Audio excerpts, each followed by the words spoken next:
معنا ضيف هو ناشط على السوشيال ميديا، لورنس المنسي. اليوم رح نكون في حوار بيني وبينه حول مين لورنس المنسي وشو هدفه من هاي الفيديوهات اللي عم يعملها. لورانس، انت ناشط على السوشيال ميديا. عندك اعداد كتير كبيرة من الناس المتابعين. بدي بس اعرف كيف فتت على هذا المجال او كيف بلشت فيه او من وين اجتك الفكرة الاولى لتعمل هذا الشيء؟ هسا انا كانت فكرة اول اشي بشتغل على سناب شات، فصرت احكي بمواضيع عامية عن الناس، عيشتنا، طريقة حياتي، يعني كنت احكي عن كيف انا كنت اعيش والقصص اللي كانت تصير معي من مصايب لافراح لاحزان اي اشي. صرت اجمع الفيديو انزله فيسبوك، بس ما كان يعني كان عندي السناب شات قوي بس ما كان الفيسبوك عندي قوي، ما كنت تابع الفيسبوك، يعني كان الناس ما يقارب 2000 فيو 3000 فيو فينا بس. نحكي انه هو مش كتير من زمان، يعني من شي لا سنة. من سنة، ما يقارب سنة. بعديها اجت ببالي فكرة، يعني انا بشكر فيها اول اشي اثنين، خالد صاحبي وراغب، هم اللي بيكونوا معك هم اللي معي، انشراح وسميحة وانا بكون شماهر يعني زي ما بيعرفوا. بصراحة احنا قوينا مع بعض، يعني هم كانوا سند وظهر الي وهم اللي قووني في كل اشي، وهذا الاشي انا ممنون لهم فيه.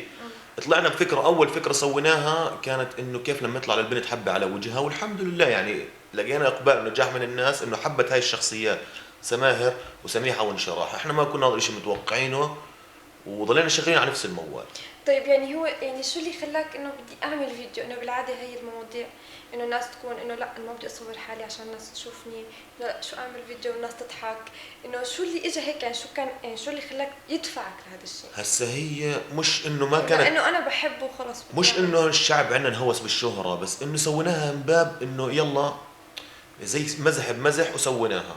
طلعت معنا وما استحينا من كاميرا ولا استحينا انه ليش حطينا مثلا انه ليش سوينا زي هيك بحالنا، انه احنا خلص انا عارف شو انا بدي اسوي الحكي هذا وسويت الحكي هذا، ما عندي اي مشكله شو من الناس حكت.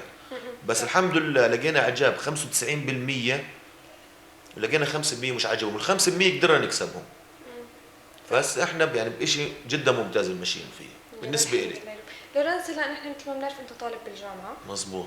وبتدرس. بدرس وطولت وانا بدرس. انا كنت ماركتينج، بدرس جامعه البتراء، كنت لليوم بدرس جامعه البتراء. طبعا عمري 27 سنه، خش في ال 28 ان شاء الله الشهر هذا اخر الشهر، وحاليا بدرس اعلام. طب هلا انت كيف بتقدر بين دراستك وبين انه بدي اعمل سكتش كل يوم او كل فتره وبدي انزله واتابع الناس اللي عم تبعث لي، ويعني كيف يعني قادر انك تدرس وتعمل ولا هسا انا مش دريس، انا بروح من الجامعه خلص هيك ختمت يومي، يعني مش راح ارجع وافتح كتاب واقرا، يعني مش من نوع، مش طبيعه النردات هذول اللي بتلاقيهم في الجامعات تاعون نظاره طبيه. هسا احنا اللي بصير معنا كالتالي، انا بكون قاعد مثلا في السياره انا والشباب، احنا معظم تصويراتنا في السياره بتيجي بطريقه بعفويه. بتذكر بقول له مثلا انا اليوم شفت كذا كذا، يلا نعمل. بحط الكاميرا، والله ما بنحضر لا نص، يعني بكون موضوع ارتجالي، بقول لهم اللي عندكم احكوه، يعني بدي من اول تصوير نبلش، مش راح اعيد. نقعد انا وراغب وخالد بنحضر حالنا، صح انه بنعاني في الشارع، العالم تمر بتقول في ثلاثه مجانين لابسين حجابات شو قصتهم هذول، بنصور زي هيك، بننزل سكتش بكل 4 دقائق. احنا اللي حبوه الناس فينا، انا اللي عجبني انه في ناس اوقات بتمل من السكتش مدته دقيقه، احنا الناس صارت تبعنا لو السكتش 5 دقائق و6 دقائق تحضروا لاخر ثانيه وتاخذ الكلمات والافيهات اللي بننزلها. ما كنا نتوقع انه ننجح زي هيك ونوصل 3000 كومنت ونوصل 300 الف فيو زي فيديو بلقيس وفيديو الحموات والكناين. يعني فتنا بإشي كاريزما البنات بصراحه بطلع منها النافي، انا هذا اللي شفته. طيب هلا انا بدي اسالك ليه انت بتركز على البنات؟ اللي يعني ما في اساس انه ما في مشاكل في الحياه غير عند البنات؟ هسه مش مشاكل الحياه مش البنات، مصايب، مش نهفات في الحياه غيرهم. البنت اكبر مصيبه نهفاتها. هسه البنت دائما بتطلع منها كوميديا اكثر من الشاب، إلهم نهفات مش طبيعيه. بس انا قاعد معك اعتبريه مثلا انا شماهر وانت قاعد زي هيك، وانا من النوع اللي بدقق وبرستيج وكذا، ما بيعجبني المايك انه ليش مايل عندك اكثر ما هو مايل، مو ايش مايل عندي، لا بصير اميل فيه زي هيك لعندي اكثر، انه ما تاخذ حقي، يعني بصير في غيره. البنات بتطلع منهم نهفات اكثر من الشباب، بسكتوا هم كمان وبنبسطوا، لانه انا بصراحه بشوف البنت دائما بحس هيك ما بحبوش بعض. انا مش عارف انتم كيف جنس حول انا يعني. لا مش يعني بحسوا يعني مثلا اليوم ما حكينا عن ميك اب ارتست كيفوا قلبوا على بعض منشنات، وعرفتي مين انا اللي قصدي وبالي، يعني بخلوش لبعض.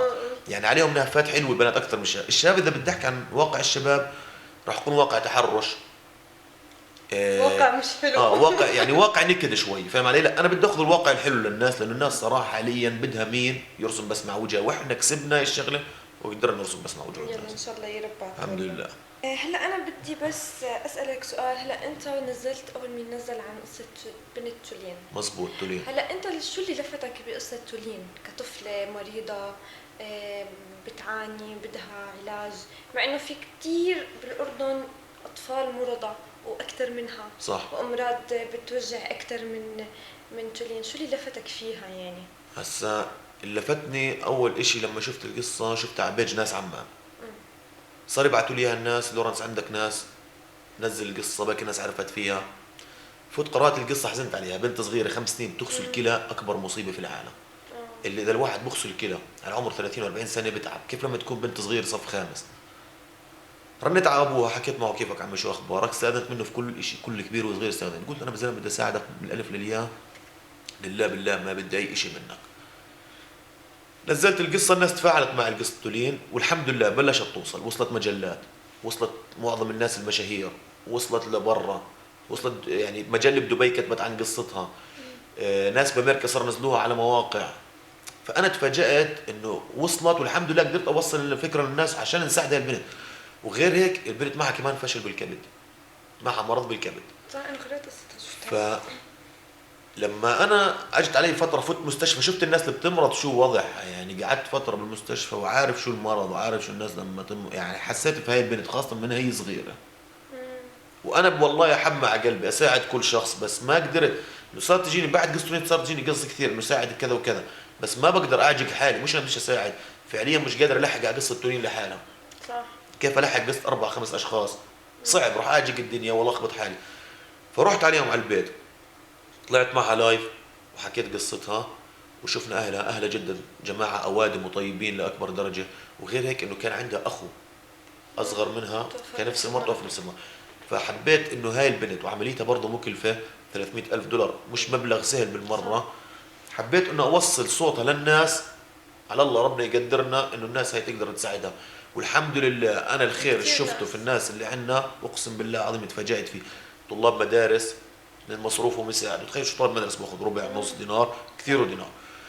ناس وضعها على قد الحال يعني وساعدت، والله العظيم ناس محتاجه مين يساعدها اقسم بالله ترن وتساعد. فواحد يعني تفاجأ، يعني الحمد لله انه احنا بمجتمع شو ما صار بضلنا خايفين على بعض، لو واحد وقع في 1000 وقفوا معك لا تخاف. يعني بقصه تولين ما راح تنتهي عن قصه تولين، لا احنا مع كل شخص بحاجه لاي شيء يعني انت رح تكفي انه انت رح تعمل باذن الله تساعد ناس كثير. اكيد انا اذا شهرتي ما استغليتها لاجل، يعني جزء ربنا اعطانا هاي الشهره لاجل قصه زي قصه تولين في يوم من الايام، يمكن هاي مكتوب بالقصه انه انا انشهر لاجل قصه تولين، ليش ما يعني هاي الناس لازم نساعدها. صح.